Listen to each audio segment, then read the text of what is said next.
Gall bladder cancer या पित्त की थैली के कैंसर को सबसे डेंजरस कैंसर्स में से एक माना जाता है, क्योंकि 10 में से सिर्फ एक ही पेशेंट सरवाइव करता है। नमस्कार, मैं doctor Kaushal Yadav senior cancer विशेषज्ञ हूं और इस वीडियो के माध्यम से आप सभी को अवगत कराने की कोशिश करूंगा कि गॉल ब्लैडर कैंसर क्या है, क्या इसके लक्षण हैं, क्या इसके रीजंस हैं और क्या इसका ट्रीटमेंट और प्रिवेंशन है। गॉल ब्लैडर बाइल स्टोरेज का एक ऑर्गन है। लीवर में बाइल बनता है, गॉल ब्लैडर में स्टोर होता है और पाचन की हेल्प के लिए बाइल डक्ट से छोटी आंत में जाता है। इस ऑर्गन के कैंसर को गॉल ब्लैडर कैंसर कहते हैं।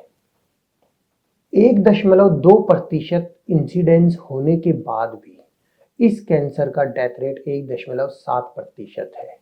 मतलब लो इंसिडेंस और हाई मॉर्टेलिटी वाला ये कैंसर बहुत ही एग्रेसिव कैंसर है। समझने की कोशिश करते हैं इसके कारणों को। विश्व के 10% गॉल ब्लैडर कैंसर के मरीज इंडिया में हैं।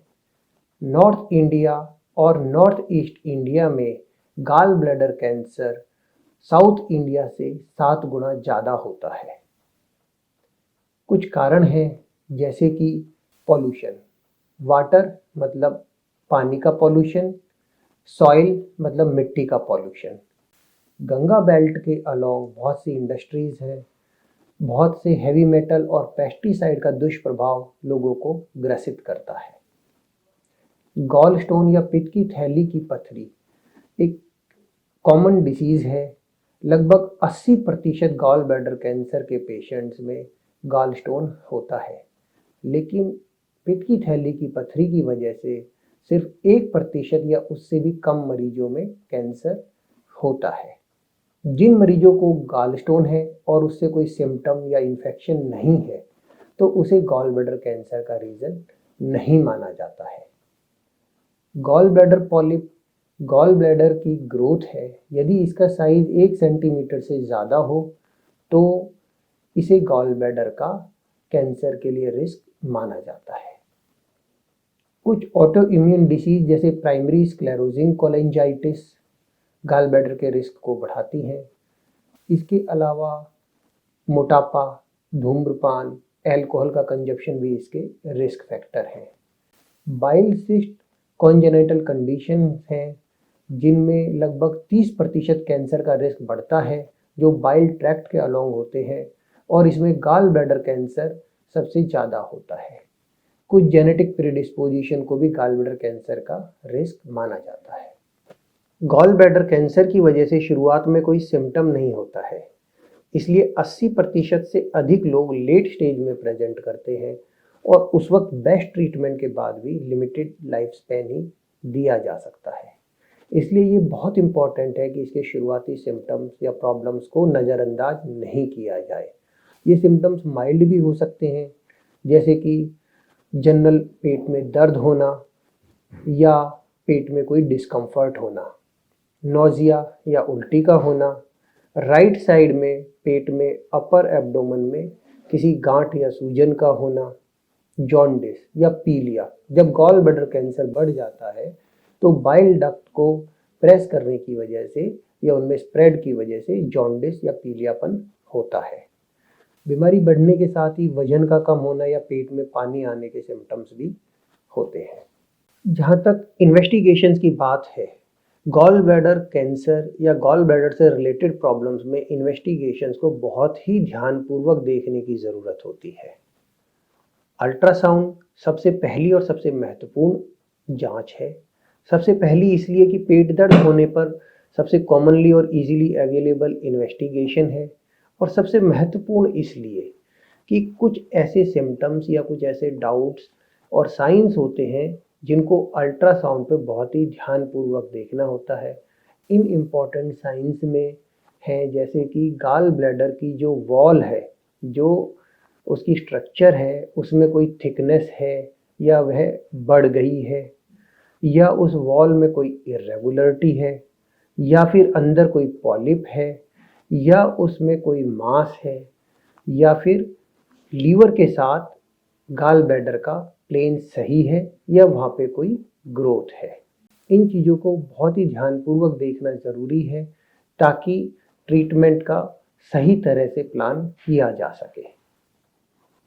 ब्लड टेस्ट कॉमनली किए जाने वाले ब्लड टेस्टों में जैसे लीवर फंक्शन टेस्ट और specific blood test tumour marker serum CA-19-9, CT scan या पेट CECT एक इम्पॉर्टेंट इन्वेस्टिगेशन है। इससे गॉल ब्लैडर की डिसीज की आसपास के ऑर्गन से रिलेशन के बारे में पता चलता है। पेशेंट का सर्जरी हो सकता है या नहीं हो सकता है इस बारे में पता चलता है, या गॉल ब्लैडर की डिसीज किसी दूसरे ऑर्गन में स्प्रेड हुई है या नहीं इसके बारे में भी पता चलता है। MRCP भी एक इम्पॉर्टेंट इन्वेस्टिगेशन है जो कुछ केसेस में की जाती है।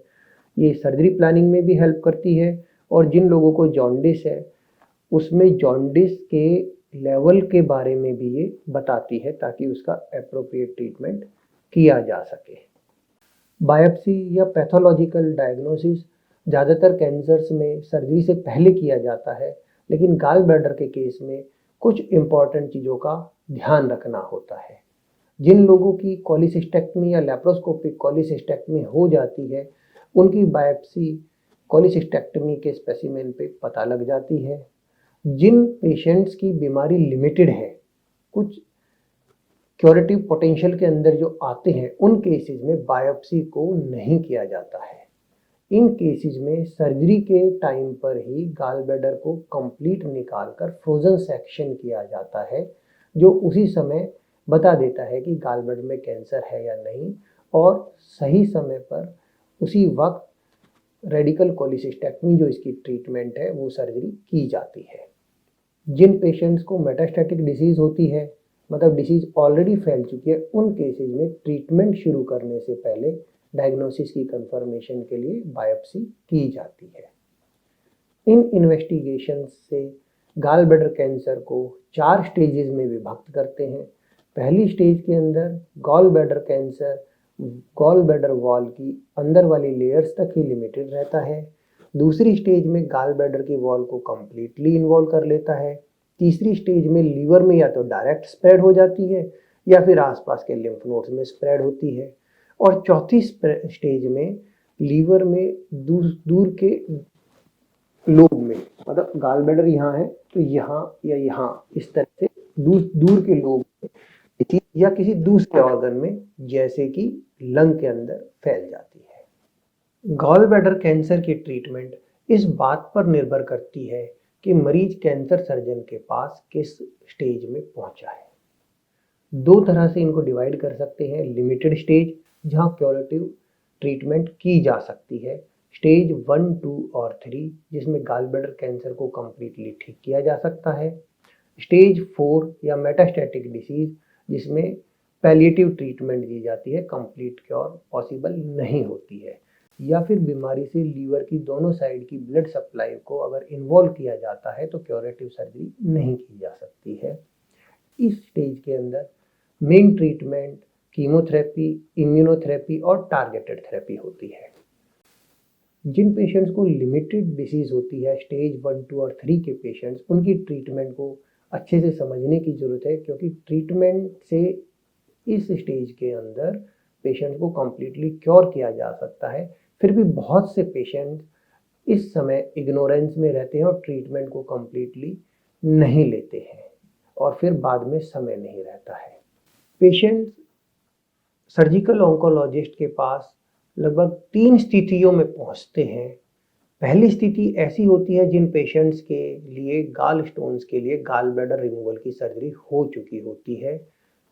कॉलिसिस्टेक्टमी के बाद जो बायोप्सी स्पेसिमेन होता है उस पर कैंसर डिटेक्ट होता है, और इस बात से हम समझ सकते हैं कि जब भी गॉल ब्लैडर स्टोन के लिए सर्जरी की जाए तो उस स्पेसिमेन की बायोप्सी जरूर करानी चाहिए, क्योंकि अगर इसका ध्यान नहीं दिया जाता है तो कैंसर को अर्ली स्टेज में ट्रीट करने में चूक हो सकती है। दूसरी स्थिति यह होती है जब इन इन्वेस्टिगेशन जो हमने डिस्कस की है उनमें यह डाउट हो कि पेशेंट्स के गॉल ब्लैडर में कैंसर हो सकता है।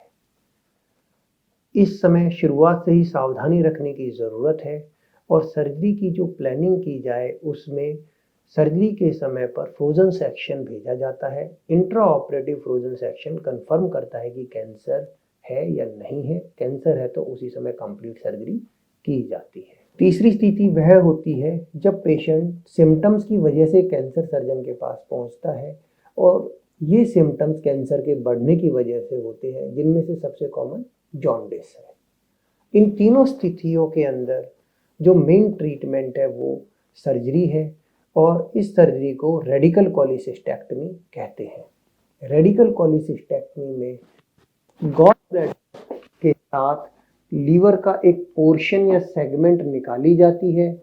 इसके साथ जो इसके आसपास के लिम्फ नोड्स होते हैं उस एरियाज को भी निकाला जाता है। जो गॉल ब्लैडर से स्मॉल इंटेस्टाइन में बाइल डक्ट जाती है वो इन्वॉल्व हो जाती है, तो गॉल ब्लैडर के साथ बाइल डक्ट्स को भी निकाला जाता है और बाइल को स्मॉल इंटेस्टाइन में भेजने के लिए हेपेटिकोजेजुनोस्टमी के द्वारा बाइल डक्ट को स्मॉल इंटेस्टाइन से जोड़ा जाता है। जब लीवर का एक बड़ा पोर्शन इन्वॉल्व हो जाता है या ब्लड सप्लाई लीवर की इन्वॉल्व होती है तो उस साइड में कॉमनली राइट साइड के लीवर का रिमूवल की सर्जरी भी की जाती है। तो हम देखते हैं कि शुरुआत में सर्जरी की एक्सटेंट कम होती है और जैसे जैसे स्टेज बढ़ती है सर्जरी की एक्सटेंट भी ज़्यादा हो जाती है।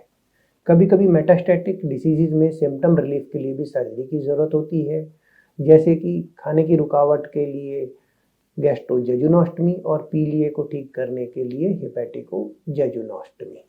पीटीबीडी और ईआरसीपी भी जॉन्डिस को ठीक करने के तरीके हैं जो एप्रोप्रिएटली एडवाइस किए जाते हैं। गॉल ब्लैडर कैंसर में लगभग 75% केसेस के अंदर प्रिवेंशन किया जा सकता है। गॉल ब्लैडर शरीर के लिए एक वाइटल ऑर्गन नहीं है, लेकिन फिर भी गॉल ब्लैडर से होने वाला कैंसर जानलेवा है। इस तरह के कैंसर के अंदर अर्ली डिटेक्शन ही बेस्ट प्रिवेंशन है। स्क्रीनिंग की कोई स्पेसिफिक रिकमेंडेशंस नहीं है, लेकिन जिन पेशेंट्स के या जिन लोगों के गॉल ब्लैडर में पॉलिप 1 सेंटीमीटर से कम होता है या जिनको गॉल स्टोन के साथ इन्फेक्शन होती है जैसे कि कोलिसिस्टाइटिस और जो सर्जरी नहीं कराते हैं, कुछ ऑटो इम्यून डिसीज जैसे प्राइमरी स्क्लेरोजिंग कोलेंजाइटिस, इन लोगों को अल्ट्रासाउंड स्कैनिंग की सलाह दी जाती है। कोलिसिस्टेक्टमी गॉल ब्लैडर रिमूवल की एक सर्जरी है यदि गॉल ब्लैडर पॉलिप 1 सेंटीमीटर से ज़्यादा हो या फिर जब छोटा हो और सीरियल अल्ट्रासाउंड स्कैनिंग पे बढ़ रहा हो या प्राइमरी स्क्लेरोजिंग कोलेंजाइटिस के साथ में गॉल ब्लैडर में मास हो। जिन लोगों को गॉल स्टोन है और उसकी वजह से इन्फेक्शन होती है जिसे कोलिसिस्टाइटिस कहते हैं, इन्हें गॉल ब्लैडर रिमूवल की सर्जरी के लिए एडवाइस किया जाता है। कुछ प्रिवेंटिव मेजर्स हैं जैसे कि जिसको टाइफाइड इन्फेक्शन है या हेलिकोबैक्टर इन्फेक्शन है, उनको एंटीबायोटिक की हेल्प से उस इन्फेक्शन का पूरा ट्रीटमेंट लेना चाहिए। जिन लोगों को बाइल सिस्ट होते हैं, जो कंजेनिटल कंडीशंस है, उनमें सिस्ट रिमूवल की सर्जरी करने से जो कैंसर का रिस्क है वो कम हो जाता है।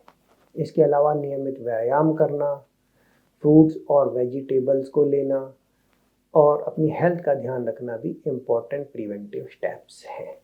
तो इस वीडियो के माध्यम से हमने ये जानकारी देने की कोशिश की है कि गॉल ब्लैडर की प्रॉब्लम्स के लिए किस प्रकार ध्यान रखना है। ये जानकारी आप अपनी फैमिली और फ्रेंड में स्प्रेड कर सकते हैं और इस डेंजरस प्रॉब्लम का समय रहते हुए एप्रोप्रिएट ट्रीटमेंट करा सकते हैं।